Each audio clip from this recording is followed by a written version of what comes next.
Okay, this is my update on my tomatoes that are growing on the balcony downtown. Growing hydroponically. I am a first time gardener, first time tomato grower, and it took me a couple attempts, but I finally figured out how it all worked. It's all pretty simple. I had no idea what I was doing when I first started. I mean, I just started from zip, looked on YouTube, tried to figure a few things out, made some mistakes, but these tomatoes are producing now, and it's really easy. So if you ever would do this, um, you'll probably make your own mistakes, but you'll see how easy things just grow. And yeah, you have to kind of know what you're doing. You have to learn, but overall, hydroponics are an incredible advantage for the plants and for the grower, and it makes things a lot easier.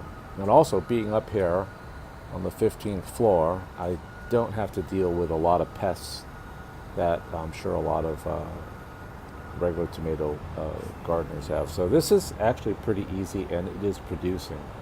So I planted these a little over 2 months ago. I planted them from cuttings because my first version I tried to grow over there in that grow tent, and they outgrew it, and I got swamped with mildew, white.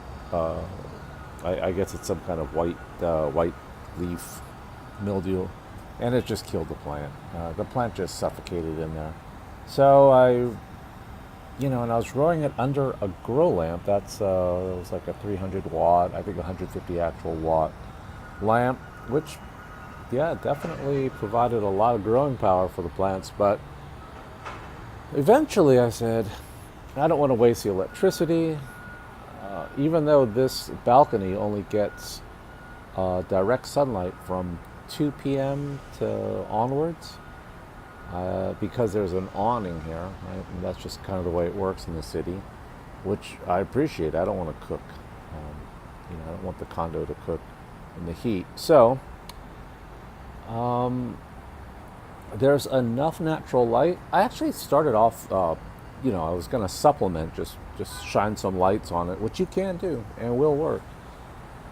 But I don't even need that.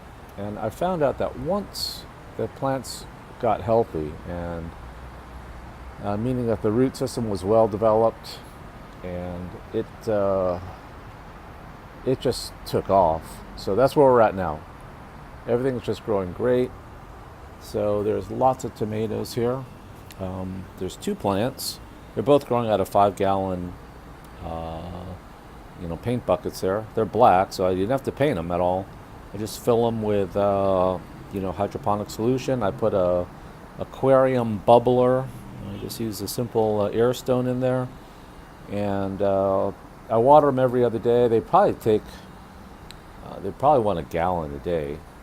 So today I just threw 2 gallons in each of these, and yeah. So these are I've been harvesting the fruit.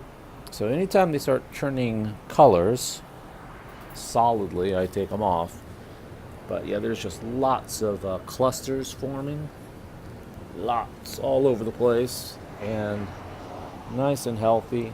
And they do turn colors, and then I eat them. So it is good stuff. And I do have to. A lot of the leaves do end up dying, and I have to prune them and take them off. They get yellow, and then they get black, and it's good just to take them off. But overall, this thing is just not too much problem. So there's the problems that I do have is that it tends to outgrow everything. These things just grow and grow and grow. And apparently, I guess I'm not quite root limited yet. So those 5-gallon buckets are still good. These are healthy plants. They can grow a lot more. So I think the next time I do this, I probably will build better cages, just simpler cages. I like using PVC piping. It's really simple and cheap. And probably a plan ahead, knowing these things grow really tall. I might prune them better in the future, but I don't think it's any problem. I'll be doing this every year, I guess. So It works. Bottom line, it's not a problem. It's a super simple technique. I don't know what you want to call it. It's kind of a deep water culture. It's kind of cracky. Because a lot of times I just let this thing, it'll suck down. If I don't water it for a day, it will get pretty damn empty down there in the buckets. And I'll just fill it back up. And this thing is growing no problem, producing fruit. Okay.